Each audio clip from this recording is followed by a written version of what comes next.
Closing call में आपका स्वागत है। आपके साथ मैं हूं अभिषेक सत्यव्रतम और मेरे साथ है मेरे सहयोगी डिम्पी कालरा। बाजार में आज भी एक रेंज के बीच ही उतार चढ़ाव के साथ कारोबार हो रहा है। निफ्टी है 24,950 के ऊपर। हल्की सी हम इसमें देखेंगे कि लोअर लेवल से बाइंग आई है। 100 अंकों के आसपास की तेजी इस वक्त हम देख रहे हैं निफ्टी में, लेकिन निफ्टी बैंक वहां पर कमजोरी है। करीब करीब आप देखिए हल्की सी सुस्ती है। 15-16 अंक नीचे निफ्टी बैंक आपको कारोबार करता हुआ दिखेगा। वजह यह है कि एचडीएफसी बैंक जो शुरुआत में चल रहा था, एचडीएफसी बैंक में ऊपरी स्तरों से फिर से हमने दबाव देखा है और अब फिर से 1600 रुपए के भाव आसपास आकर कारोबार कर रहे हैं और की वेटेज बढ़ा है, उसके चलते निफ्टी बैंक में ये कमजोरी आई है। आप देखिए 1614 रुपए पर इस वक्त कारोबार कर रहा है। 1628 रुपए का आज का हाई बना है। लेकिन इंश्योरेंस शेयर, मेटल शेयर, ये कुछ सेगमेंट है जहां से आज हम अच्छा रुझान देख रहे हैं, लेकिन कंजम्पशन पर आज दबाव है। टाटा कंज्यूमर, ब्रिटानिया, ये कुछ शेयर हैं जो आज कमजोरी के साथ कारोबार कर रहे हैं और बाजार का दिग्गज रिलायंस भी आज आधा % ऊपर है। कल हमने इतनी मजबूती देखी थी, तो उसके चलते भी बाजार में हम देख रहे हैं कि मतलब आधे % की मजबूती है। इंडेक्स लेवल पर 100 अंकों की तेजी ये कुछ ज़्यादा होती नहीं है। किसी तरह से अपने 25,000 का जो रेजिस्टेंस है उसके आसपास ही बाजार इस वक्त टिका हुआ है। तो क्या अगले 1 घंटे में बाजार में कुछ रौनक दिखेगी? कौन से शेयरों के बूते ये संभव होगा? ट्रेड आपको कहां पर लेना है? खबरें कौन सी आई हैं? बहुत कुछ होगा शो में, लेकिन फटाफट ये देख लेते हैं कि कहां पर हमारा खास फोकस होगा। थोड़ी देर में 2:35 पर हम लेकर आएंगे क्लोजिंग के सौदे। 2:40 पर ऑप्शंस का एक बेहतरीन ट्रेड लेकर आएंगे। 3 बजे होगा मार्केट एट 3, यानी कि बाजार खुलने के बाद खबरों की दम एक्शन बढ़ा है, इसका हम जायजा लेंगे। 3:05 पर आपके लिए होगा खास सेगमेंट खबर गर्म है। 3:15 पर बीटीएसटी और एसटीबीटी ट्रेड्स होंगे और इवेंट्स टू वॉच होगा 3:20 पर। लेकिन चलिए फटाफट बाजार की पूरी समरी 5 बड़ी बातों के जरिए आपके सामने रखते हैं, उसके बाद एक सिलसिलेवार ढंग से शो में आगे बढ़ेंगे। तो निफ्टी करीब 100 अंक चढ़कर 24,950 के ऊपर है। निफ्टी बैंक दिन की ऊंचाई से करीब 200 अंक फिसला है। फार्मा शेयरों में आज हम तेजी देख रहे हैं। ग्रेन्यूल्स, ल्यूपिन यहां पर मजबूती है। इनफैक्ट ग्रेन्यूल्स का जो शेयर है आज ये वायदा में सबसे ज्यादा चढ़ने वाला शेयर है। करीब 6% के आसपास की तेजी वहां पर हम देख रहे हैं। इसके अलावा केमिकल वाले स्टॉक्स में भी आज चुनिंदा तेजी है। एसआरएफ का शेयर है करीब 4-5% ऊपर कारोबार करता हुआ। लेकिन एक्सचेंज, बीएससी या फिर इंटरमीडियरीज, सीडीएसएल, केफिन टेक, ये जो शेयर है यहाँ पर अच्छी रौनक है। बीएससी को लेकर जेफरीज ने कहा कि अगर एफएनओ का वॉल्यूम अगर घटता है तो उसका फायदा होगा बीएससी को, क्योंकि ज़्यादातर वॉल्यूम वो एनएससी पर है और उसके बाद एक्टिविटी थोड़ी सी शिफ्ट हो जाएगी बीएससी पर भी, तो एक बेनिफिशियरी के तौर पर होगा। इसके चलते आप देखिए 7.5% ऊपर ये शेयर कारोबार कर रहा है। 26 रुपए के भाव के आसपास, 22-22.5 रुपए के आसपास सपोर्ट लिया था, वहां से थोड़ा बाउंस करने की कोशिश कर रहा है।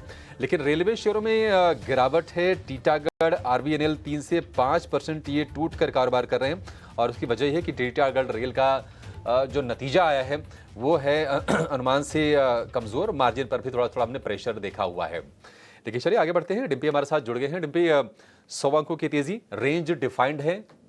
जो जिस रेजिस्टेंस की बात आप कर रहे थे, हम लोग लगातार उसके बारे में चर्चा कर रहे हैं, 25,000 का बाजार वहीं पर ठिठका हुआ है। क्या मूवमेंट कोई आप देख रहे हैं आखिरी घंटे में? क्या कुछ डेटा ऐसे फॉर्म हो रहे हैं वायदा बाजार में? देखिए आज बैंक निफ्टी की वीकली एक्सपायरी है और ये डिले इफेक्ट के साथ है। इस बार का लंबा सीरीज़ थी और 31 तारीख यानी कि last date of the July month ये सीरीज़ एक्सपायर हो रही है। और आज आप देखोगे आपको डाइवर्जेंस भी क्लियरली साफ साफ दिख रहे होंगे निफ्टी और बैंक निफ्टी में। आज बैंक निफ्टी का मेजॉरिटी समय लाल निशान में था और निफ्टी का मेजॉरिटी समय हरे निशान में है। तो ये एक एक्सपायरी का इम्पैक्ट है, वो आज मार्केट अपने आप में निकाल देगा। उसमें मेरे को कुछ खास नया और ऐसा कुछ एक्साइटमेंट वाला नहीं दिख रहा। बैंक निफ्टी टिपिकली थोड़ा वीक है, निफ्टी टिपिकली थोड़ा ज़्यादा ही कुछ स्ट्रॉन्ग है। एग्जांपल के तौर पर मैं बताता हूँ, निफ्टी ने अपना 25,000 के लेवल को छू लिया, एक नया ऑल टाइम हाई बनाया। पिछली बार 800 850 का था, उसके बाद 25,000 लगाया। जबकि बैंक निफ्टी का जो ऑल टाइम हाई है वो 53,800 समथिंग का है। तो आप ये मान के चलो अभी हम 51,000 पे, 2,000 पॉइंट का डाइवर्जेंस निफ्टी बैंक पे ऑलरेडी है। तो ये तो आपको साफ ही समझ में आ रहा होगा, मेरे को ज़रा बोलने की ज़रूरत ही नहीं कि भाई Nifty as compare to bank Nifty ज़्यादा अच्छी है। सुबह हम एक बात उठा रहे थे आपके सामने कि भाई बजट उतना अच्छा भी नहीं आया, एलटीसीजी लग गया, अर्निंग्स में कोई ताबड़तोड़ ऐसा कुछ नहीं हो रहा। तो फिर बाज़ार क्यों चल रहा है? बाज़ार के पीछे 3 बड़ी है। एक कारण की इम्पोर्टेंस आज रात को और होने जा रही है, वह फेड की बैठक का फैसले का इम्पैक्ट आप कल देखेंगे। तो इससे पहले ग्लोबल मार्केट्स, लिक्विडिटी जो करीब 20,000 करोड़ रुपए की आ रही है फंड के अंदर अभी भी मार्केट्स के अंदर, और भी अलग अलग रूट से आती है इनफैक्ट मैं बोलूँगा। और तीसरा सेक्टोरियल चर्निंग वो बहुत ही खूबसूरत तरीके से हो रहा है। फार्मास्यूटिकल्स के और आईटी के शेयर्स ने उसी समय पर आके मार्केट को संभाला जिसमें बहुत सख्त ज़रूरत थी। तो चर्निंग ऑफ अ सेक्टोरियल वो भी काफ़ी अच्छा हो रहा है, इसलिए बाज़ार की बढ़त हो रही है बट मार्केट के अंदर फियर नहीं बढ़ रहा। ये पहली पहचान होती है जब सबका साथ सबका विकास से बाज़ार चल रहा हो। नहीं तो अगर आप 2-4 सेगमेंट से बाज़ार को बढ़ाओगे ना तो मार्केट का फियर भी पीछे पीछे आ जाएगा, जिसको वॉलेटिलिटी इंडेक्स कहते हैं। एक और चीज़ मैं आपको फिर से दिखा देता हूँ, वो है एडवांस डिक्लाइन की रेशो। ये जो समग्रता में एडवांस डिक्लाइन देखना है तो फिर एनएससी को चेक करना होता है। जब हम इंडेक्स मैनेजमेंट को देखते हैं फिर हम एफ&ओ को चेक करते हैं। अगर आप एफ&ओ को भी देखो या फिर समग्रता में एनएससी को भी देखो, एडवांस डिक्लाइन दिखाई प्रोड्यूसर साहब, जिसमें बढ़ने और गिरने वाले शेयर्स होते हैं, एडवांसेस एंड डिक्लाइंस, उसमें एफ&ओ वाली प्लेट भी है। तो उसमें आप देखेंगे आज भी काफ़ी अच्छा एक बड़ा हिस्सा वो तेज़ी का बना हुआ है। ये आपकी स्क्रीन पर वो आगे हैं 1300, 1100 और वो 2200, 1800। एफ&ओ में भी करीब 120 शेयर आपको बढ़ के दिख रहे हैं। तो ये सारी चीज़ें मैं आपको इसलिए नोटिस कर रहा हूँ। एक दो पॉइंट और, क्या अर्निंग्स में किसी और बड़ी कंपनी के नंबर्स अभी आना बाकी हैं जिसका इम्पैक्ट आ सकता है? मेरा ऐसा मानना है कि फर्स्ट राउंड की अर्निंग्स ने अपना असर मार्केट पे दिखा दिया और उसने बाज़ार को डिस्टर्ब नहीं किया। अगर सेकेंड राउंड की अर्निंग्स जो बच गई हैं, जो अभी थोड़ा एक्सटेंड जा रही हैं, तो थोड़ी बच गई हैं, मेरे को नहीं लगता कि बाज़ार को डिस्टर्ब करने की मूड में होंगी। अगर ख़राब भी आ जाते हैं मान लो 2-4 के नंबर, तो अभी कोई खास बड़ी प्रॉब्लम मार्केट के अंदर नहीं आएगी, क्योंकि मार्केट ने बहुत सारी अच्छी चीज़ों को और नेगेटिव चीज़ों को भी एब्जॉर्ब करके यहाँ पे आके खड़ा हुआ है। एक चीज़ मैं ज़रूर बोलना चाहूँगा, बस अपनी पोजीशंस को थोड़ा आप लाइट रखो। लाइट इसलिए रखने की कह रहा हूँ क्योंकि शैलो मार्केट है इस समय ना, खोखला मार्केट है, ये बहुत नीचे से ऊपर नीचे कर रहा है, तो आप उसमें कहीं ट्रैप ना हो जाओ। और एक और चीज़ से बचना होगा, मैंने आज सुबह एग्जांपल दे के आपको बताया था, डेट इज़ कॉल्ड फोमो। मेरे से ख़रीदा नहीं गया, मैं इस दुनिया का सबसे मूर्ख आदमी हूँ, दोपहर होते होते जब बाज़ार गिर जाएगा मैं इस दुनिया का सबसे सुखी आदमी हूँ। ये जो फीलिंग आपके माइंड में आ रही है ना, इससे थोड़ा कंट्रोल करना, बस ये चीज़ एक रिटेलर्स को करनी चाहिए। आगे इंस्टीट्यूशनल एचएनआई तो अपने हिस्से का काम कर ही रहे हैं, वो मोटा मोटी आपको दिख भी रहा होगा। कुणाल परार, जतिन केडिया हमारे साथ जुड़ चुके हैं। इन दोनों मेहमानों से करेंगे बातचीत, फंडामेंटल एनालिस्ट भी जुड़ जाएंगे, उनसे भी बातचीत होगी। एक चीज़ मैं आपको और थोड़ा सा क्लियर कर दूँ, तो ये मैं फोमो की बात कर ही रहा था। अपनी पोजीशंस में से अगर आपको लग रहा है कि 30-40% मेरे पास प्रॉफिट आया हुआ है, तो कृपा करके उसको बुक कर लो। वॉल्यूम को बढ़ाओ नहीं, वॉल्यूम को कम रखो। अपॉर्चुनिटी आपका वेट कर रही है नए वाले लोगों का, वो किस तरफ भी पता नहीं। और एक और चीज़, रोज़ एफआईज की लॉन्ग होल्डिंग को चेक करो, बड़ी क्रिटिकल कंडीशन पे एफआईज और रिटेल की होल्डिंग, ये 10-20% से करीब 1000 पॉइंट का निफ्टी का फ़र्क आ सकता है। ये चीज़ मैं मजाक के तौर पर नहीं बोल रहा, आप खुद से देख सकते हो। 23,000 से लेके 25,000 मार्केट को सिर्फ एक महीना लगा। जून में हम 23,000 थे, 25,000 हम जुलाई के अंदर आ चुके थे। ठीक है, तो अब हम दोनों मेहमानों से करते हैं बातचीत और ये सारी चीज़ें आपको ज़रूर नोटिस करवाते रहेंगे जैसे जैसे कुछ आता रहेगा। कुणाल परार, बहुत शुक्रिया, थैंक यू वेरी मच। जरा जल्दी से बता दीजिए आपका इंडाइसिस पे व्यू क्या है, फिर स्टॉक्स भी बताइएगा। जतिन गेड़े भी मेरे को स्क्रीन पे दिख रहे हैं। नमस्ते जतिन। गुड आफ्टरनून डिम्पी जी। इंडेक्स पे जो व्यू है वो पॉजिटिव साइड का ही है। जिस हिसाब से निफ्टी और बैंक निफ्टी ट्रेड कर रहा है, मुझे लग रहा है कि आने वाले दिनों में एक अच्छी खासी मोमेंटम हमें यहाँ पे देखने को मिल सकती है।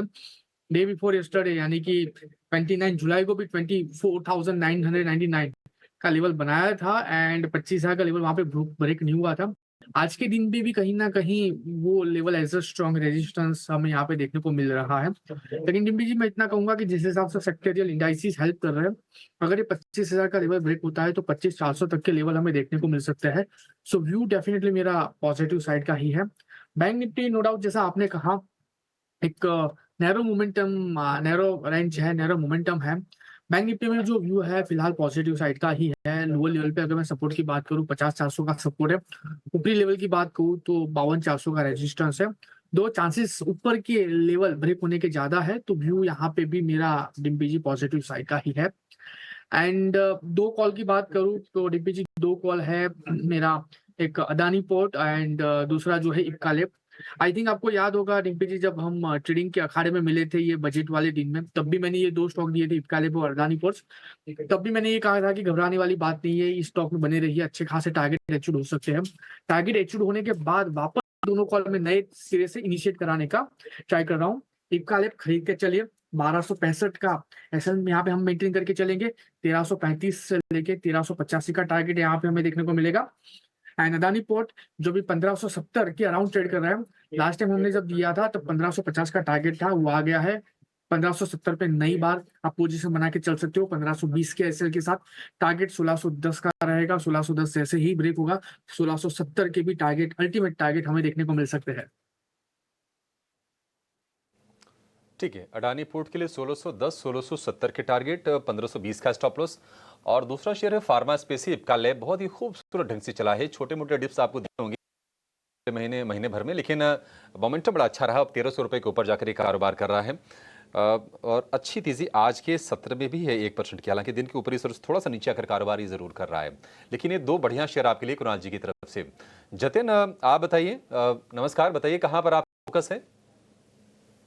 Good afternoon everybody. तो हमारा जो रिसर्च शेर खान रिसर्च टीम का व्यू कहीं ना कहीं पॉजिटिव ही है। हमें ये 2-3 दिन से जो रेंज बाउंड कारोबार चल रहा है वो हमें ओनली ब्रीफ पॉज की तरह देख रहे हैं ओवरऑल अप ट्रेंड में। इसके लिए व्यू पॉजिटिव ही है और स्टॉक स्पेसिफिक हम लॉन्ग साइड की तरफ ही ट्रेड्स सजेस्ट कर रहे हैं। आज के लिए मैं 2 ट्रेड्स लॉन्ग साइड की तरफ सजेस्ट करना चाहूँगा। जो पहला ट्रेड होगा वो श्रीराम फाइनेंस में होगा। शार्प रनअप के बाद 3 दिनों का एक कंसोलिडेशन आज के ट्रेडिंग सेशन को गिन के हो रहा है। हमें लगता है कहीं न कहीं ये कंसोलिडेशन ऊपर की तरफ ब्रेक होगा आने वाले कुछ ट्रेडिंग सेशन में। इसके लिए करंट जो डिप हमें मिल रहा है वो रिस्क रिवॉर्ड बहुत फेवरेबल है एंट्री के लिए। तो लॉन्ग करने की सलाह रहेगी। स्टॉप लॉस रहेगा 2870 का और टारगेट रहेंगे 3045 के। जो दूसरा रिकमेंडेशन हो सीमेंस पे होगा। तो सीमेंस में हमने देखा है कि एक शार्प फॉल देखने मिला है और 61.8% फिबोनाची रिट्रेसमेंट लेवल पे सपोर्ट लिया है और फिर से एक high top high bottom formation start कर दिया है, जो कहीं न कहीं संकेत दे रहा है कि फॉल कंप्लीट हो गया और एक pull back, technical pull back continue या तो फिर अप ट्रेंड की तरफ फिर से रिज़्यूम हो रहा है। तो सीमेंस में लॉन्ग करने की सलाह रहेगी। स्टॉप लॉस रहेगा 6920 का और टारगेट रहेंगे 7350 और 7460। ठीक है, सीमेंस और श्रीराम फाइनेंस ये दो शेयर हो गए जतिन की तरफ से। स्टॉप लॉसेस टारगेट आपकी स्क्रीन पर है। सीमेंस का टारगेट होगा 7350 रुपए का, स्टॉप लॉस 6920 रुपए का, और श्रीराम फाइनेंस का टारगेट है 3045 का और स्टॉप लॉस इसका है 2870 रुपए का। ये दो शेयर हो गए जतिन की तरफ से। एक छोटे से ब्रेक के लिए यहाँ पर रुकेंगे, लेकिन ब्रेक के बाद जब लौटेंगे तो हम बात करेंगे आरआर काबिल के मैनेजमेंट से। कंपनी करीब करीब साल भर पहले लिस्ट हुई है, लेकिन जो नतीजे आए हैं उसमें इंटरेस्टिंग चीज ये है कि आय 13% बढ़ी है, मुनाफा 13% घटा है। ऐसा है क्यों? बिजनेस आउटलुक क्या है? इस पर बातचीत करेंगे। हमारे साथ मैनेजमेंट होगा, आप नहीं जाएगा नहीं।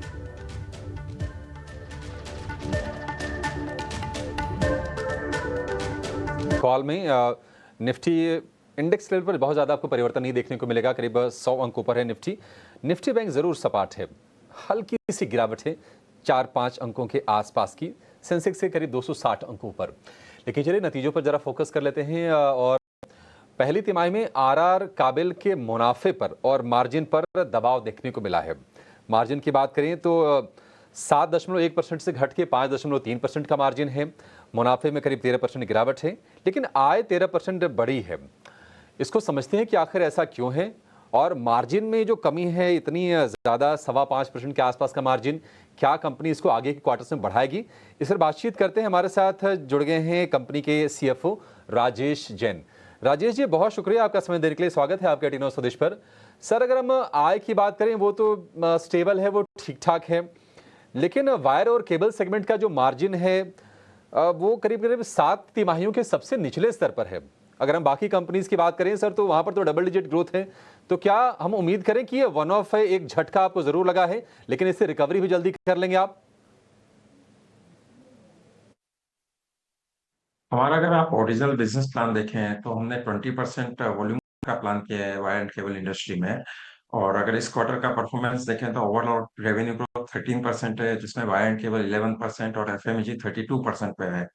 और अगर इसमें भी पर्टिकुलरली वॉल्यूम्स पे बात करें तो हमारा एक्सपोर्ट में सिंस थोड़े शिपमेंट्स डिले हुए हैं, इस कारण थोड़े एक्सपोर्ट्स के शिपमेंट्स डिफर हुए हैं। तो वहाँ पे हमारी वॉल्यूम ग्रोथ फ्लैट रही, लेकिन डोमेस्टिक में हमारी 20% वॉल्यूम ग्रोथ है। इसलिए वॉल्यूम्स में हम ऑन ट्रैक हैं।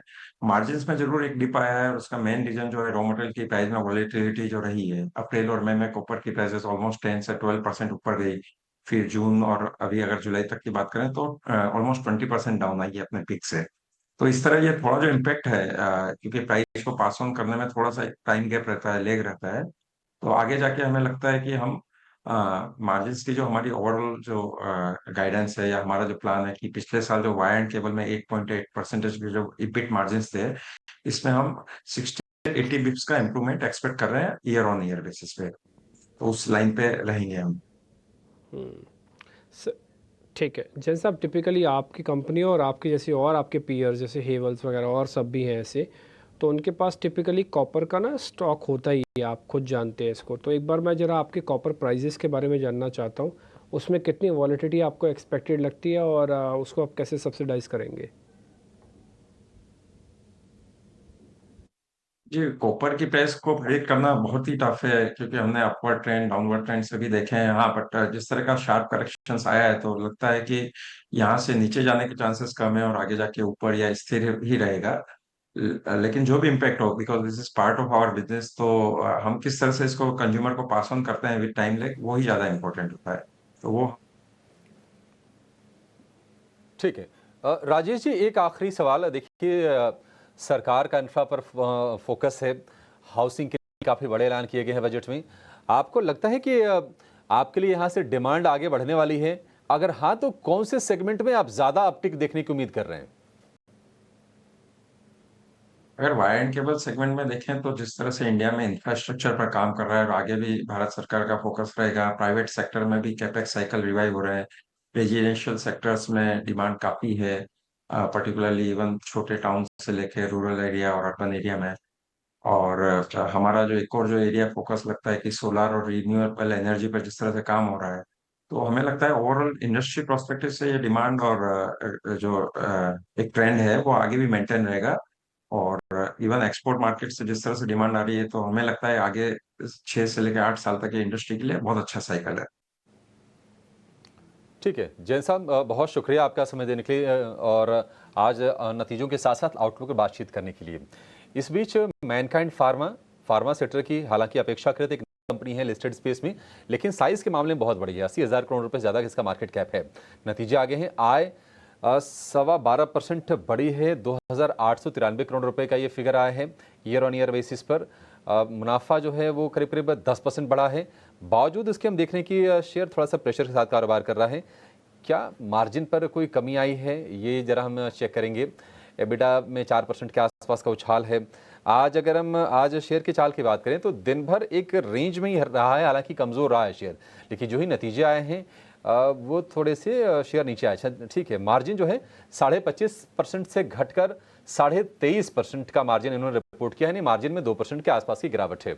हमारे साथ जुड़ गए हैं एक और दिग्गज एक्सपर्ट बाजार के, राजेश अग्रवाल। राजेश जी, बहुत शुक्रिया आपका समय देने के लिए। स्वागत है आपके 18 स्वदेश पर। राजेश जी, मैनकाइंड फार्मा को आप किस तरह से देख रहे हैं?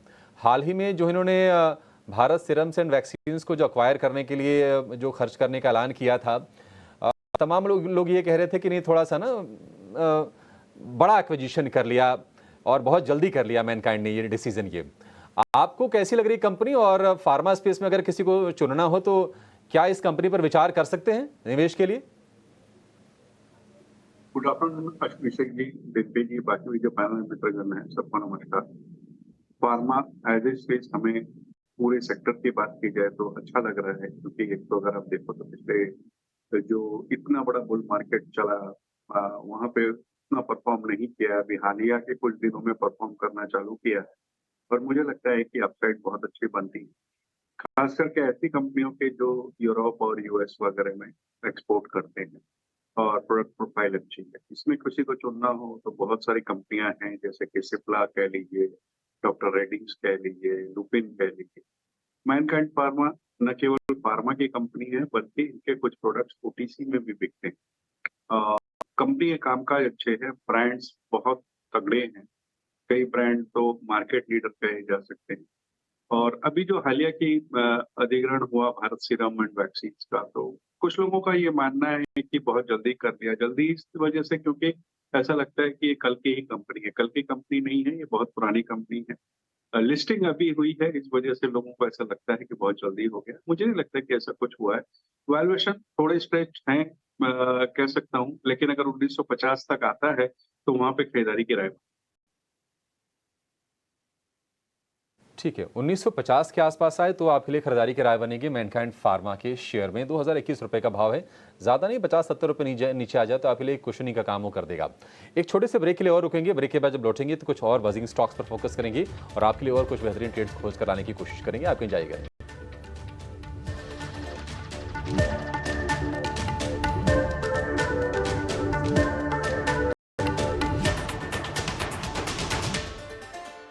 फोन पे से मिलता है share.mark।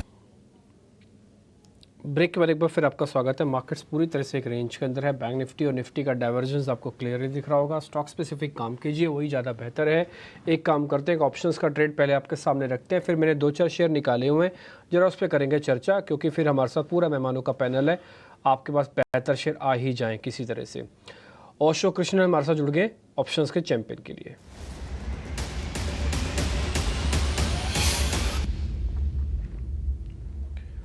ओशो जी नमस्ते, जरा बताइए सर कौन सा ऑप्शन ढूंढा है आपने? Very good afternoon. सबसे पहला आज का जो ट्रेड है वो एक स्विंग ट्रेड के हिसाब से बेस किया हुआ है। सिप्ला पे अगर हम देखें तो काफी अच्छा एक मोमेंटम बनता हुआ दिखाई दे रहा है। पिछले हफ्ते एक अच्छा ब्रेकआउट आया था, आज वापस से अपने नेकलाइन को रीटेस्ट करके वापस से रिवर्ट कर रहा है काउंटर। तो सिप्ला पे 1560 के स्ट्राइक की कॉल ऑप्शन को खरीदने की राय है। 1560 का कॉल ऑप्शन खरीदना है। 2930 के अराउंड चल रहा है करंट प्राइस पे, सो इसी लेवल पे बाई करें। हायर लेवल्स पे जो इमीडिएट एक्सपेक्टेशन रहेगा काउंटर में वो नियर अबाउट टर्म्स में लगभग हमारा 50 रुपीज का प्रॉफिट हायर लेवल्स पे हमें देखने को मिल सकता है। एंड लोअर लेवल पे जो स्टॉप लॉस है वो 20 रुपए का मेंटेन करके चलना है। सो मैक्सिमम लॉस इस कॉल में नियर अबाउट 5850 का है and maximum profit target reach होने पे 13,650 का बंद करके आ सकता है। 3 की रेशियो में कैलकुलेटेड है और आपके स्क्रीन पर ये आपको दिखता हुआ दिख रहा होगा। सिप्ला 1560 की कॉल खरीदनी है आपको और ये ट्रेड आपके पास आ रहा है। बहुत शुक्रिया अशो, थैंक यू वेरी मच। आज शेयर चल भी रहा है, 1.25% ऊपर है, स्ट्राइक प्राइस ऊपर लिख दिया हमने। ये 1547 अभी भाव है, 1550 का तो सौदा ही है, तो एट द मनी है। जैसे जैसे शेयर चलेगा वैसे से जल्दी पैसे आपके पास आएंगे। 2-4 शेयर मैंने निकाल रखे हैं, मैं अपनी स्क्रीन से दिखाता जाता हूँ, आप एक बार ज़रा देखते जाइएगा और वो बढ़िया चलने के लिए तैयार हो सकते हैं।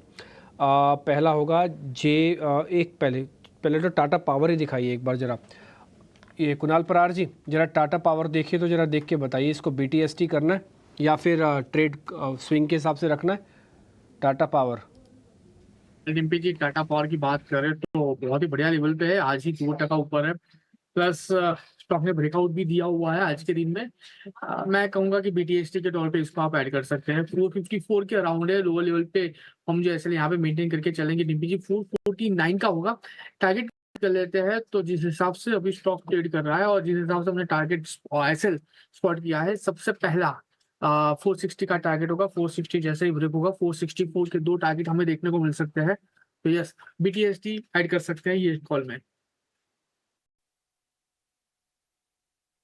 ब्रेकआउट करने की तैयारी कर रहे हैं, हमने चार्ट के जरिए आपको प्रूव भी कर रहे हैं, तो सब कुछ ट्रांसपेरेंसी के साथ है। क्यों पूछ रहे हैं, क्या पूछ रहे हैं, किस वजह से पूछ रहे हैं, ये सब कुछ आपके सामने है। खैर क्रॉम्पटन के नंबर आप अपनी स्क्रीन पर देख पा रहे होगे। नंबर्स आने के बाद एक सडन स्पाइक के साथ शेयर ऊपर आया, आय बढ़ी है, प्रॉफिट बढ़ा है। मार्जिन्स के नंबर की मैं वेट कर रहा हूँ, मेरे को लगता है मार्जिन्स भी ठीक ही आए होंगे। अगर मार्जिन्स ठीक आए हैं तो फिर कोई दिक्कत नहीं। इन कंपनीज में सिर्फ और सिर्फ मार्जिन्स की प्रॉब्लम होती है, नहीं तो बिजनेस वगैरह में ऐसा कोई स्लो डाउन नहीं होता। क्रॉम्पटन एक बार ज़रा चेक करवा लेते हैं। जतिन एक बार ज़रा चेक करना क्रॉम्पटन का चार्ट, नंबर्स तो प्रीमा फेसी ठीक लग रहे हैं सारे। क्रॉम्पटन ओवरऑल अप ट्रेंड में है और हमें लगता है कि ये अप ट्रेंड और एक्सटेंड हो सकती है up till the levels of 480 से 490 के लेवल्स तक। इसके लिए ओवरऑल जो चार्ट स्ट्रक्चर है वो पॉजिटिव है। आई थिंक ब्रेकआउट के करीब है 448 के ऊपर 450 के रेंज के ऊपर आज के ट्रेडिंग सेशन में क्लोजिंग दे देता है तो ये ब्रेकआउट जो है वो कंफर्म हो जाएगा। We are positive on the stock.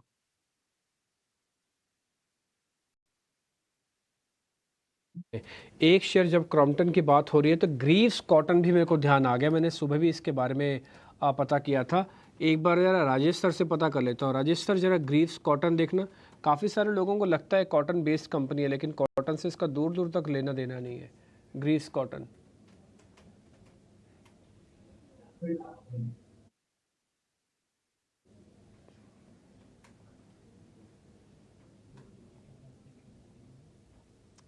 Rajesh sir, आवाज़ आई आपका? ये क्वेश्चन आपसे है, ग्रीव्स कॉटन के बारे में कवर करते हैं आप इस कंपनी को? जी बिल्कुल, मुझे लगता है कि यहाँ पे बिल्कुल पोजीशन लेनी चाहिए। आपने सही कहा, कॉटन से ऐसा कोई लेना देना नहीं है। जिस सेगमेंट में काम कर रही है बहुत अच्छा रुझान बना हुआ है, खास करके ईवी वगैरह स्पेस से। तो यहाँ पर कम से कम 190 के टारगेट बिल्कुल आ सकते हैं।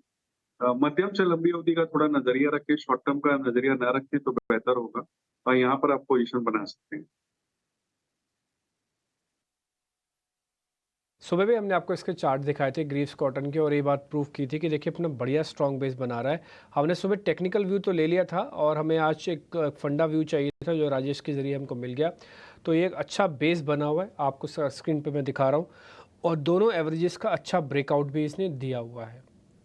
ठीक है, तो सारी चीज़ें आपके सामने हैं, और मैं एक्सपेक्ट करता हूँ कि अगर आपको ऐसा लग रहा हो कि हम अच्छे से नहीं बता पा रहे तो फिर आप एक छोटा सा काम और क्या करो, सिर्फ फ़ोटो खींच लिया करो इस चीज़ की, लिख लिया करो शेयर का नाम, और अपने वित्तीय सलाहकार या जिसको भी आप देखते हो, जानते हो, समझते हो, जिससे राय वाय लेते हो, आप उनसे बोल देना कि ईटीना स्वदेश पे ये शेयर के बारे में डिस्कशन हो रहा था, वो बता रहे थे ये शेयर तो ब्रेकआउट है, वो शेयर बता रहे थे कि ये शेयर अच्छा चल सकता है, आप ज़रा मेरे को राय दे दो। तो आपका क्या, दो चीज़ें हो जाएंगी।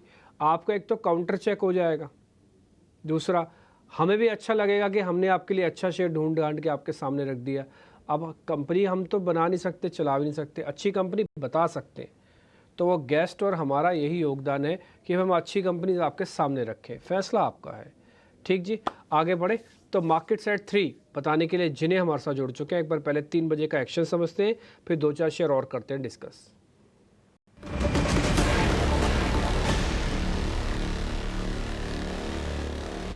जिन्हें ये बताइए।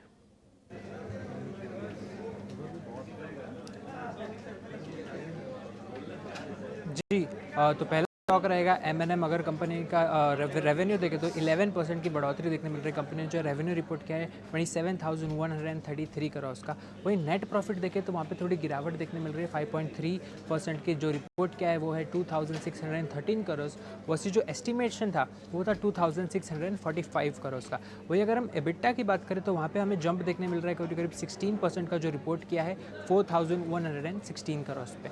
Moving on, Indian metals focus में रहेगा। कंपनी का जो रेवेन्यू है उसमें जो है हमें 5.6% की गिरावट देखने मिल रही है। कंपनी ने अपना रेवेन्यू जो है 662 करोड़ पे रिपोर्ट किया है। वही प्रॉफिट में जो है बढ़कर 113 करोड़ हो गया है, जिसमें जो है जंप है करीब 3% का है। वही EBITDA देखें तो 7% की गिरावट देखने मिल रही है 161 करोड़ पे। Moving on, Zee entertainment focus में रहेगा। कंपनी का जो रेवेन्यू है वहाँ पर हमें 7.5% की बढ़ोतरी देखने मिल रही है, और जो कंपनी ने रिपोर्ट किया हुआ है 2,130 crore versus 1,982 crore year on year basis पे। वही प्रॉफिट जो है वो 3.87 करोड़ से बढ़कर जो है 126 करोड़ हो गया है, तो काफ़ी बड़ा उछाल इस तरफ देखते मिल रहा है। वही नेक्स्ट, मूविंग ऑन, ग्रीनप्ला इंडस्ट्रीज, ये स्टॉक फोकस में रहेगा कि कंपनी के जो रेवेन्यूज़ है उसमें हमें जंप देखने मिल रहा है 36% का। कंपनी ने 584 करोड़ का रेवेन्यू रिपोर्ट किया है। वही नेट प्रॉफिट देखें तो 468% का जंप देखने मिल रहा है। नेट प्रॉफिट जो है 33 करोड़ से बढ़कर अब 5.8 करोड़ हो गया है। मूविंग ऑन, EBITDA की बात करें तो वहाँ पे भी 100% का जंप देखने मिल रहा है, और जो 58 करोड़ का EBITDA कंपनी ने रिकॉर्ड किया है versus 27 crore year on year basis पे। और लास्टली JBM ऑटो, ये फोकस में रहेगा क्योंकि रेवेन्यू जो है उसने 21% का उछाल देखा है, रिपोर्ट किया है 1,145 करोड़ पे, और नेट प्रॉफिट में हमें 11% का उछाल देखने मिल रहा है। कंपनी ने जो 33 करोड़ का रिपोर्ट किया है versus 30 crore year on year basis पे। ठीक है, तो ये तमाम खबरें और उनके दम पर शेयरों में एक्शन होते हुए हम देख रहे हैं। JBM ऑटो इसके नतीजे थोड़ी देर पहले ही आए हैं और हम देख रहे हैं शेयर 2% कमज़ोर है। हालांकि काफ़ी टाइम से हम देख रहे हैं कि अंडर परफॉर्म कर रहा है, उछाल आ रहे हैं बट वो सस्टेन कर नहीं पा रहे हैं। लेकिन एक शेयर इंडिया मार्ट ये भी आज फोकस में है। आज वायदा में सबसे ज़्यादा गिरने वाला शेयर है 6% का। नतीजे इसके कल आए थे और कल नतीजे क्लोजिंग शो के दौरान ही आए थे, इसी शो के दौरान आए थे और हमने देखा था कि शेयर करीब 4% ऊपर बंद हुआ था, लेकिन आज 7% के आसपास से गिरावट दिन के निचले स्तर पर कारोबार कर रहा है। आखिर नतीजे आने के बाद ऐसी कौन सी निराशाजनक बात आई कि सेंटिमेंट आज खराब हो रहा है, ये बताने के लिए हमारे सहयोगी शरद दुबे जुड़ गए हैं। शरद बताइए, क्या डिसअपॉइंटमेंट है नतीजों में, और दूसरी चीज ब्रोकरेजेस अब क्या कह रहे हैं इंडिया मार्ट को लेकर? जी बिल्कुल अभिषेक, आपने सही कहा कि वायदे बाजार में one of the top losers है इंडिया मार्ट इंटरमेश। लेकिन याद रखिए इनके नंबर्स जो थे वो लार्जली अच्छे थे अगर ईयर बेसिस पे कंपेयर करें तो। लेकिन इंपॉर्टेंट बात है मैनेजमेंट की कमेंट्री जो मार्केट आज के बाद आई है, तो उन्होंने ऑफ कोर्स कहा है कि जो चर्न देखने मिल रही है उनके प्लैटिनम और गोल्ड मेंबर्स के लिए, जहाँ पे लगभग 75% रेवेन्यू कंट्रीब्यूट होता है, वो वाला सेगमेंट जो है वहाँ पे जो है उनको इश्यूज थोड़ी देखने मिल रही है क्योंकि चर्न ज़्यादा हो रहा है। ऑफ कोर्स कंपनी जो है अपने बयान में भी कहा और रिटिना स्वदेश में भी आया और उन्होंने कहा कि इम्पॉर्टेंटली जो एल्गोरिदम है वो चेंज करने वाले, जिस तरह उनकी सब्सक्राइबर एडिशन बढ़ेगी, इसलिए कोई गाइडेंस नहीं दिया, तो उसके कारण बाज़ार को जो है थोड़ा सा अनसर्टेनिटी लगा और इसलिए स्टॉक में जो है भारी सेलिंग आई है। नंबर्स की बात कर लेते तो अप्रैल टू जून तिमाही में सब्सक्राइबर्स की ग्रोथ में थोड़ी धीमी पड़ी गई थी और टोटल सब्सक्राइबर एडिशन लगभग 1519 था। अगर हम लोग ब्रोकरेजेस की राय लें तो नोमुरा की राय में न्यूट्रल की रेटिंग बरकरार रखते हुए 2520 रुपीज़ का लक्ष्य दिया गया है और लगभग 5000 से 8000 की रेंज में पेड सब्सक्राइबर करने की जो है चुनौती अभी कंपनी के लिए आगे जाने वाली है। इंडिया मार्ट पर अगर एम्बिट की राय ले तो यहाँ पे भी जो है उन्होंने जो है ऑनलाइन क्लासिफिल स्पेस में जो है इस अभी भी उनको टॉप पिक मांगते हैं और इसका जो लक्ष्य है, खरीदारी की राय तो मेंटेन्ड है, लक्ष्य है 3656 रुपीज़ पर शेयर। स्टॉक के बारे में बात करें तो भारी गिरावट आई है और लगभग सपाट रही है। एक महीने में स्टॉक 10% भागा है, 6 महीने और 1 साल में भी जो है रेंज बाउंड स्टॉक रही है। ठीक है शरद, आप हमारे साथ बने रहिए। शरद के पास ये भी जानकारी है कि आखिर टोरेंट पावर में आज इतना ज़बरदस्त उछाल क्यों है। शरद से बस 1-2 मिनट में फिर से जुड़ जाएंगे। लेकिन राजेश सर, इंडिया मार्ट की बात करें, देखिए मार्जिन तो इन्होंने इंप्रूव किया है, उसमें काफ़ी बढ़िया सुधार है, लेकिन इंडिया मार्ट की ताकत तो इसके सब्सक्राइबर हैं, इसके कलेक्शन है, इसका ट्रैफिक है, इन सारे पैरामीटर पर थोड़े थोड़े हमने निराशा देखी है। आपको कंपनी ये कैसी लग रही है और जिनके पास है इंडिया मार्ट, कितनी उम्मीद पाल के रखें इससे? जिनके पास है एक बार उन्हें मुनाफा वसूल करना चाहिए अगर मुनाफे में बैठे हैं तो।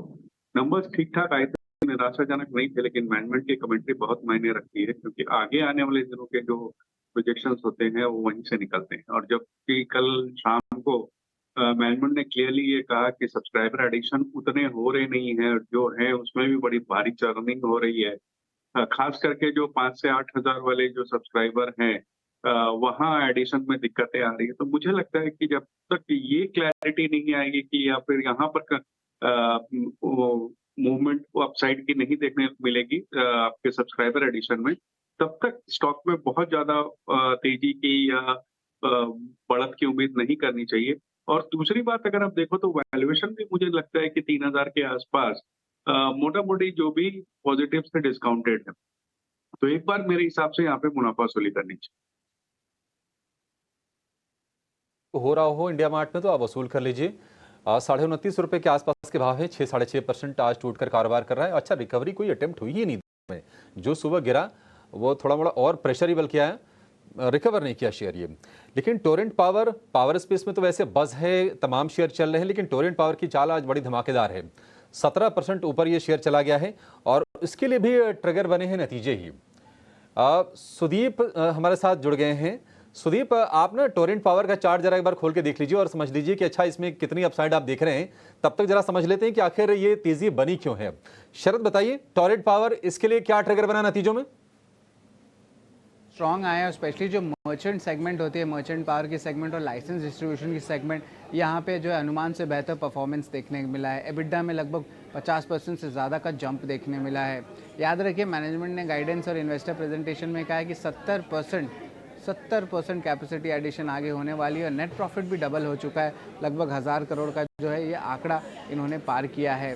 ऑफकोर्स जब हमने वैल्यूएशंस भी चेक किए तो थोड़ी सी अट्रैक्टिव लग रही है अगर आप बड़े और अगर प्राइवेट प्लेयर्स की बात करें तो अगर हम टोरेंट पावर को कंपेयर करें तो, लेकिन स्टॉक में आज भारी तेज़ी देखने मिली है और one of the top Nifty 500 index से गेनर्स रहे हैं और स्टॉक की मुझे अच्छी रैली हुई है। 2024 में अगर इस साल देखें तो स्टॉक लगभग 100% रिटर्न्स इन निवेशकों को दिया है। 6 महीने में 81% का ग्रोथ आया है और एक साल में भी लगभग 180% का ग्रोथ आया है। तो स्टॉक में भी बहुत अच्छी मोमेंटम आई है और नंबर्स भी बहुत स्ट्रॉन्ग आए हैं और एक्सपेक्टेशंस होगी कि आज शाम को जो है थोड़ी सी ब्रोकिंग अपग्रेड्स भी देखने मिल सकती है।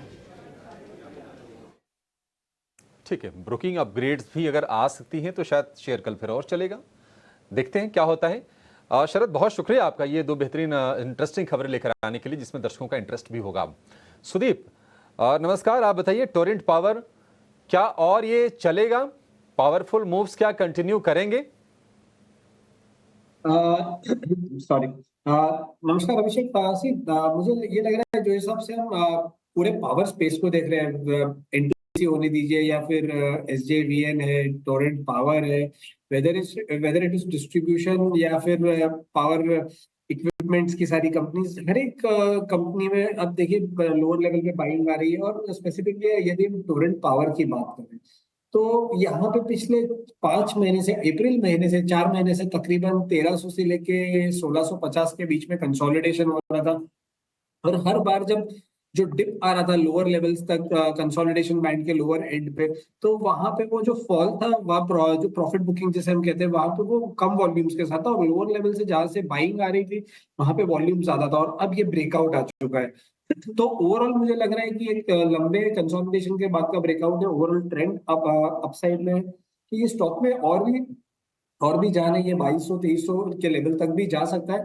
पर क्योंकि आज ये 16-17% ऊपर है और जो हिसाब से मोमेंटम बहुत ही स्विफ्ट है, तो मुझे लग रहा है इसको एक हल्के से डिप के लिए राह देना चाहिए। 1830-1840 के आसपास आए तो इसे एक्यूमुलेट करना चाहिए। 1790 का स्टॉप लॉस और 2000 से लेके 2200 तक के टारगेट्स।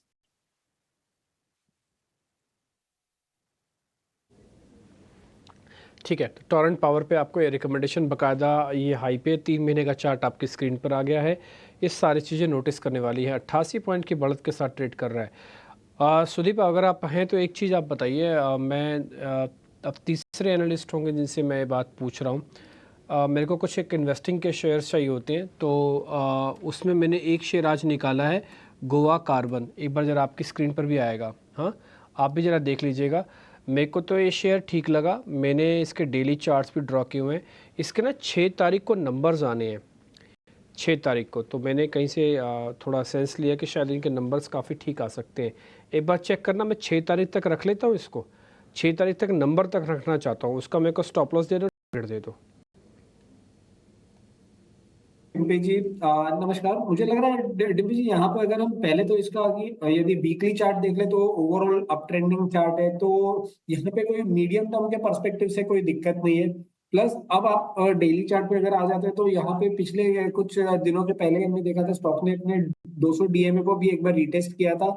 और ये पिछले 6-7 महीने से तकरीबन फरवरी मंथ से अगर हम देखें, जनवरी मिड जनवरी से, तो 700 से लेके 950 के रेंज में ट्रेड कर रहा है और अब ये lower end of the range से वापस एक पुल बैक दे रहा है। तो मुझे लग रहा है यहाँ पे एक फॉलिंग ट्रेंड लाइन ब्रेकआउट भी आया हुआ है डेली चार्ट पे। यदि देखिए अप्रैल से सारे हाइस कनेक्ट कर ले तो मुझे लग रहा है एक अच्छा मोमेंटम यहाँ पे स्टॉक में बन सकता है, क्योंकि वीकली पे तो ऑलरेडी स्ट्रॉन्ग मोमेंटम है, तो डेली पे पुल बैक भी आ रहा है।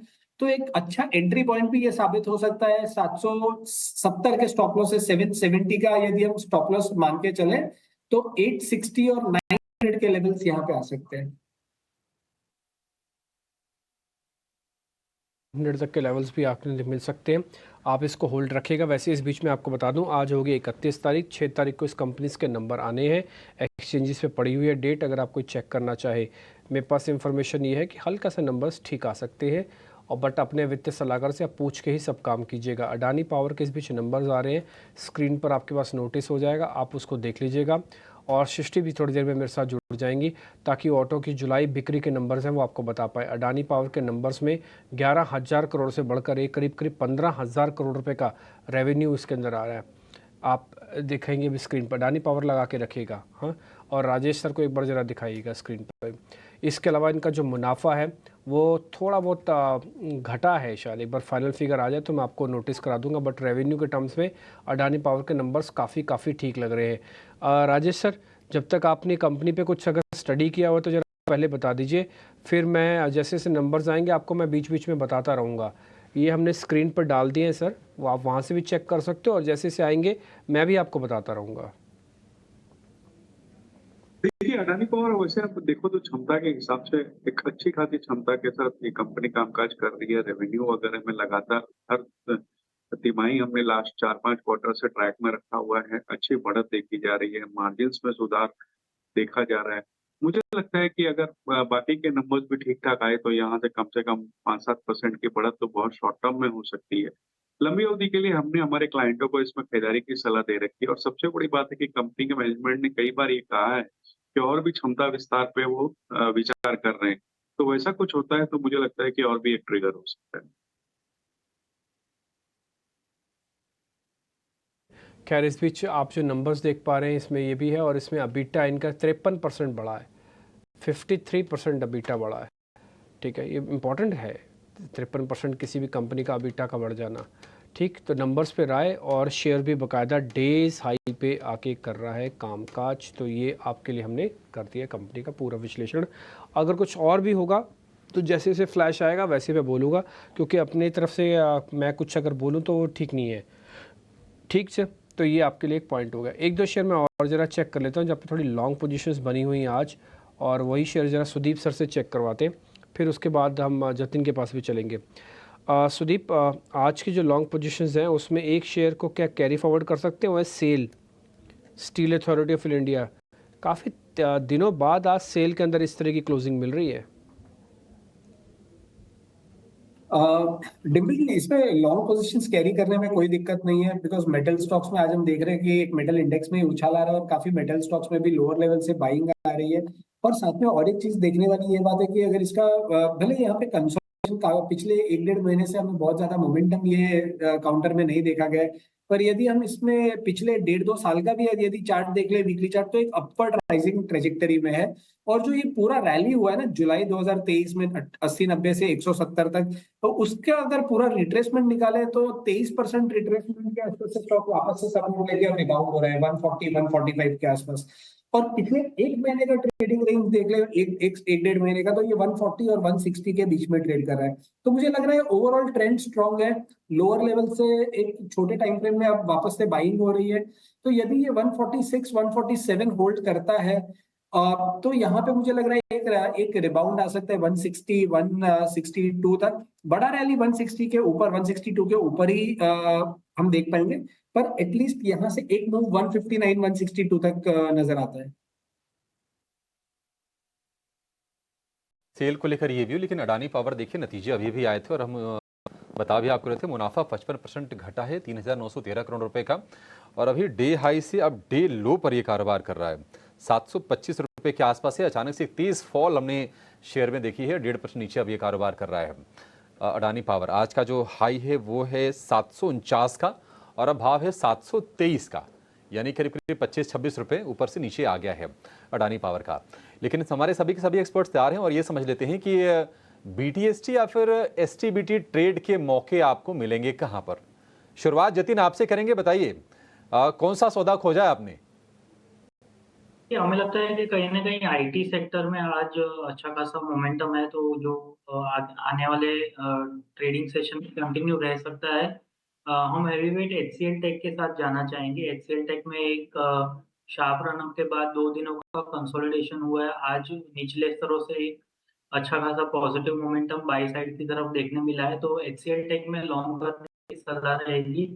स्टॉप लॉस रहेगा 1627 का और टारगेट रहेंगे 1665 के। आईटी स्टॉक्स अच्छी रफ्तार से चले हैं, उसमें से एचसीएल टेक भी शामिल रहा है और आज की रिकवरी बड़ी अच्छी है। मतलब दिन के निचले स्तर देखेंगे तो अब ये दिन के ऊपरी स्तरों पर जाके कारोबार कर रहा है। 0.25% के आसपास की तेजी है। एचसीएल टेक में आपके लिए मौके बन सकते हैं। कुणाल जी, आप क्या ट्रेड करने की सलाह देंगे? मेरे ओर से आईएक्स है जो भी 192 के अराउंड ट्रेड कर रहा है, खरीदारी करके चलिए। 187 के एसएल के साथ टारगेट की बात करते हैं तो सबसे पहला टारगेट 196 का है, और 196 जैसे ही क्रॉस करेगा 202 तक के भी लेवल आईएक्स हमें कल के ट्रेडिंग सेशन में दिखा सकता है, तो आईएक्स खरीदारी करके चलने की सलाह रहेगी। कन्विक्शन है कुणाल का, और आज सुबह के सत्र में रजत बोस दिग्गज टेक्निकल एक्सपर्ट हैं वो भी जुड़े थे। उनका भी ये कहना था कि आईएक्स आप खरीदिए। उन्होंने 205 या 210 का ऐसे कुछ टारगेट दिया था, लेकिन 200 रुपए के ऊपर का ही था वो। तो आईएक्स पर हमारे एक्सपर्ट हैं। सुदीप, आखिर में आपके पास आएंगे, आपका शेयर कौन सा होगा? कर रहा हूँ जेएसडब्ल्यू स्टील। यहाँ पे हमने देखा कि जो हमने अभी पिछली 5 मिनट पहले भी मैंने डिम्पी जी से भी वही डिस्कस किया कि मेटल स्टॉक्स में एक अच्छा रिबाउंड आ रहा है, अच्छा मोमेंटम बन रहा है। और साथ ही साथ अगर हम डॉलर इंडेक्स को भी यदि देखें तो डॉलर इंडेक्स में भी एक डाउन मूव आया है। तो मुझे लग रहा है जेएसडब्ल्यू स्टील में बाइंग कर सकते हैं एज अ बीटीएस स्टील। अच्छी क्वालिटी का स्टॉक है, 927-28 अभी चल रहा है। तो यहाँ पे 915 के स्टॉप लॉस से 945 से लेकर 955 के टारगेट्स अगले 1 से 2 सत्रों में आ सकते हैं। बीटीएसटी एज वेल एज ये 2-3 दिन भी कैरी कर सकते हैं। जेएसडब्ल्यू स्टील एक हम देख रहे हैं कि रिवर्सल की कोशिश है। ऊपरी स्तरों से गिरते गिरते शेयर ये 8.25 का हो गया था और अब भाव है 925 रुपए का। तो रिकवरी ठीक ठाक है, आप इस रिकवरी को प्ले कीजिए। अभी दिन के ऊपरी स्तर पर है, 3% की तेजी है, लेकिन आप इसको कल के लिए भी आज लेके रख सकते हैं। ये सुदीप की राय। लेकिन आज है 31 जुलाई, कल हो जाएगा 1 अगस्त। तो ऑटो कंपनीज के नंबर आएंगे, बिक्री के आंकड़े आएंगे, जुलाई बिक्री के अनुमान क्या है कमर्शियल व्हीकल में, टू व्हीलर में, पैसेंजर व्हीकल में, ये सब कुछ लेकर हमारी सहयोगी सृष्टि शर्मा जुड़ गई हैं। सृष्टि, बताइए उम्मीदें कहां पर ज्यादा हैं और किस तरह के आंकड़े आएंगे? बात करें तो जुलाई के ऑटो सेल्स से जो उम्मीदें लगाई जा रही हैं वो पॉजिटिव ही साइड हैं, पर इस पूरे सेगमेंट, अलग अलग सेगमेंट्स की बात करें तो उसमें टू व्हीलर सेगमेंट जो है सबसे बेहतर प्रदर्शन करता हुआ दिख सकता है। टू व्हीलर सेगमेंट की बात करें तो यहाँ पे रूरल और अर्बन मार्केट दोनों से ही सपोर्ट की उम्मीद है। इसके अलावा जो आने वाला मैरिज सीजन है उसके लिए कुछ प्री बाइंग्स पहले से चालू हो गई हैं, ऐसा कुछ रिपोर्ट्स हाईलाइट कर रही हैं। नंबर्स की बात करें तो यहाँ पे बजाज ऑटो और हीरो मोटोकॉर्प पे आप नज़र ज़रूर रखिए, क्योंकि यहाँ पे हम साल दर साल 11 से 13% ग्रोथ की उम्मीद कर रहे हैं। वहीं अगर देखें टीवीएस मोटर्स और आयशर मोटर्स रॉयल एनफील्ड से उम्मीद है कि लगभग बिक्री जो है वो सपाट रहेगी, पर पॉजिटिव साइड ही होते हुए हम देख सकते हैं। पर टू व्हीलर्स के अलावा बाकी अन्य सेगमेंट से भी जो उम्मीदें हैं वो अच्छी लगा रहे हैं हम। पैसेंजर व्हीकल सेगमेंट में जैसे हम देख कई महीनों से कुछ ज़्यादा बदलाव नहीं है, चाहे आप M&M ले लीजिए, टाटा मोटर्स या मारुति सुजुकी, साल दर साल सिंगल डिजिट ग्रोथ का या तो जंप दिखेगा या तो आपको डिक्लाइन दिखेगा। यहाँ पे कुछ ज़्यादा रीड नहीं करना है। कमर्शियल व्हीकल सेगमेंट में भी आयशर मोटर्स VECV सरप्राइज ज़रूर कर सकता है। एक लो बेस के चलते यहाँ पे 17% की हम ग्रोथ की उम्मीद कर रहे हैं, पर इसके अलावा रिप्लेसमेंट डिमांड के चलते ये सेगमेंट पर भी जो आउटलुक है वो पॉजिटिव ही है। और आखिरी में जैसा कि हम देख रहे हैं देश भर में काफ़ी। सृष्टि, आपको रोकना चाहेंगे, देखिए ऑटो के नंबर्स बता रही हैं आप, और इसी बीच मारुति सुजुकी के पहली तिमाही के नतीजे भी आ गए। मुनाफा है 3,500 करोड़ रुपए के आसपास का, 3,650, 3,467 करोड़ का अनुमान था, यानी कि अनुमान से करीब करीब 200 करोड़ रुपए ज्यादा ये मुनाफा क्लॉक किया है। 1.5% ऊपर 13,000 रुपए के ऊपर मारुति का शेयर कारोबार कर रहा है। आय के आंकड़े, मार्जिन के आंकड़े, वॉल्यूम, ये सब सारी चीज़ें बड़ी इंपॉर्टेंट रहेगी। ये सब आंकड़े एक एक करके हम देखेंगे, लेकिन एक बार ज़रा इस पर टेक्निकल चेक ले लेते हैं, उसके बाद राजेश जी से भी एक सवाल लेंगे। सुदीप, आप ये बताइए कि मारुति 13,000 रुपये के ऊपर नंबर्स इसके अच्छे दिख रहे हैं प्राइमा फेसी, फिलहाल मुनाफा के आंकड़े आ गए हैं, और जैसा सृष्टि बता रही थी कि जो जुलाई बिक्री के आंकड़े आएंगे वो भी ठीक ठाक स्टेबल से ही रहने की उम्मीद है। कैसे देख रहे हैं आप शेयर को? क्या यहाँ से ट्रेड करके जाना चाहिए? जो हिसाब से अभी प्राइमरी से नंबर्स की बात हो रही है, यहाँ पे बेटर भी लग रहे हैं। तो मुझे लग रहा है ये एक मोमेंटम तो देखिए पिछले 3-4 दिन से स्टॉक में बना हुआ है। और अगर पिछले 4-5 महीने का भी अगर हम चार्ट देख ले, वीकली चार्ट भी देखें, तो कम से कम 5-6 दफा स्टॉक 12,800 से लेके 13,100 का ये जोन को टच करके वापस नीचे आ चुका है। पर आज जो मोमेंटम आ रहा है, मुझे लग रहा है ये अपने हाईएस्ट ट्रेजेक्टरी की क्लोजिंग देगा स्टॉक। 13,000 के ऊपर यदि क्लोज रहता है तो ये 13,100 के ऊपर। मुझे लग रहा है यहाँ पे बीटीएसटी की भी करके जा सकते हैं 13,000 के स्टॉप लॉस से 13,400, 13,500 के टारगेट्स के लिए, और एक अच्छा नया फ्रेश अपमूव भी यहाँ पे हम देख पाएंगे। तो मुझे लग रहा है स्ट्रॉन्ग मोमेंटम है ऑटो सेक्टर में भी, और खास करके मारुति में भी नतीजों के बाद। राजेश सर, एक बार आपका टेक चाहिए होगा मारुति पे, आपको नंबर्स ठीक लग रहे हैं प्राइमा फेसी? जी बिल्कुल ठीक लग रहे हैं, उम्मीद से बेहतर नंबर आए हैं। उसकी क्या बात करूं, उम्मीद से बेहतर की बात कर रहा हूँ कि अगर मुनाफे के पे देखें तो हमें लगता है कि उम्मीद से बेहतर नंबर आएंगे। पूरे डिटेल को देखने के बाद पता चलेगी कहाँ से आए, बट इस वक्त प्राइम फेसी अच्छे लग रहे हैं। वैसे भी अगर 4 व्हीलर स्पेस में कोई स्टॉक पे हम लोग बहुत ज्यादा मारुति से हैं, कई क्वार्टर्स से रहता है, जबकि ये 4 व्हीलर में स्टॉक हुआ करता है। अभी भी आप देखो तो इनके सारे ही जो न्यू लॉन्चर्स हैं वो अच्छी तरीके से बाजार में लिए गए हैं, इनकी स्पेस में भी आस्ते आस्ते फैल रहे हैं। मुझे लगता है कि अगर जिस तरह की पोजीशन है 50-52% की पैसेंजर व्हीकल में इनके मार्केट शेयर है, उसे देखते हुए यहाँ बिल्कुल लंबी अवधि के निवेशकों को निवेश करना चाहिए। ठीक है सर, आपके पॉइंट टेकन। आप कह रहे हैं नंबर्स ठीक है, लंबी अवधि वालों को रखना चाहिए। 13,000 हो गया, देखते ही देखते कोई शेयर कहता था 10,000 पे महंगा है, लेकिन 13,000 होने पर भी लगता है कि नहीं ख़रीदा जा सकता है। और कुछ शेयर जो होते हैं, मान लो 1,000 रुपये का शेयर 400 हो गया हो तब भी महंगा लगता है। यही चीज़ है मार्केट की, यही चीज़ है उसकी बैलेंस शीट्स की, यही चीज़ है उसकी अर्निंग्स की, यही उसके चार्ट्स की, यही उसके मैनेजमेंट के टेक की या गवर्नमेंट पॉलिसीज़ की, व्हाटएवर जैसे भी आप सोचें। 400 वाला चीज़ 1,000 हो जाए, 10,000 हो जाए, तब भी कई बार सस्ता लगने लगता है। कई बार 10,000 वाली चीज़ 2,000 5,000 हो जाए तब भी वो महंगी लगती है आपको। खैर एनी हाउ, हम क्लोजिंग की तरफ बढ़ रहे हैं। 1 से 1.5 मिनट के बाद मार्केट की क्लोजिंग मिल जाएगी। आज के जो सुपरस्टार रहे यानी कि शेयर्स जो चले हैं, मैं पहले वो लेके आता हूँ। बड़े शेयर स्क्रीन पे लेके आइएगा। JSW स्टील, मारुति जैसे नंबर्स आने के बाद एक चल गया। एशियन पेंट, HDFC और NTPC, इन सब में बढ़त 2-2% से ज़्यादा की है और ये सब ऑलमोस्ट डेज पे भी बंद हो रहे हैं।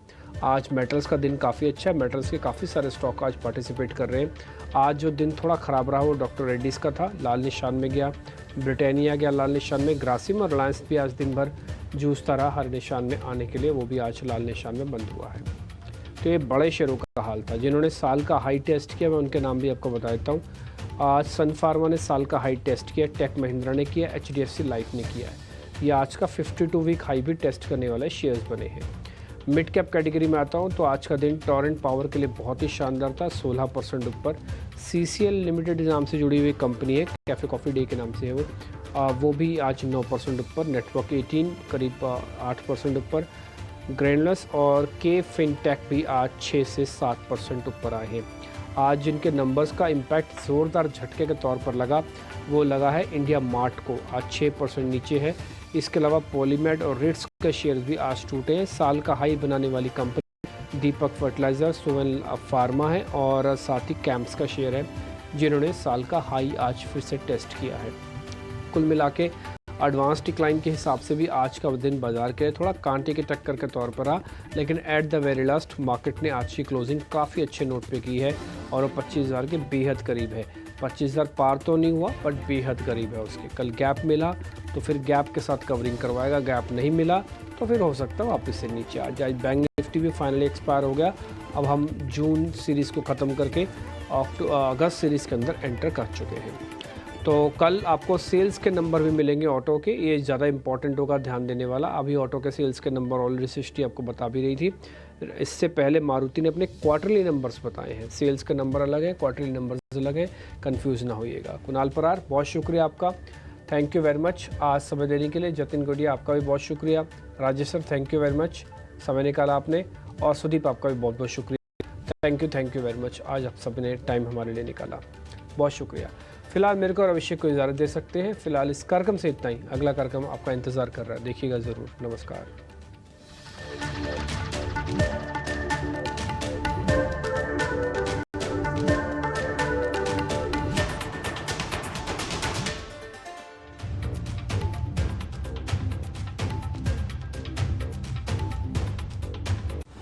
In association with SBI, Solid Bank की solid backing. એ સાંભળ તો આ મારો પપ્પા ફોરેન થી લઈ આવ્યો છે. હા એ સત્યાનાશ.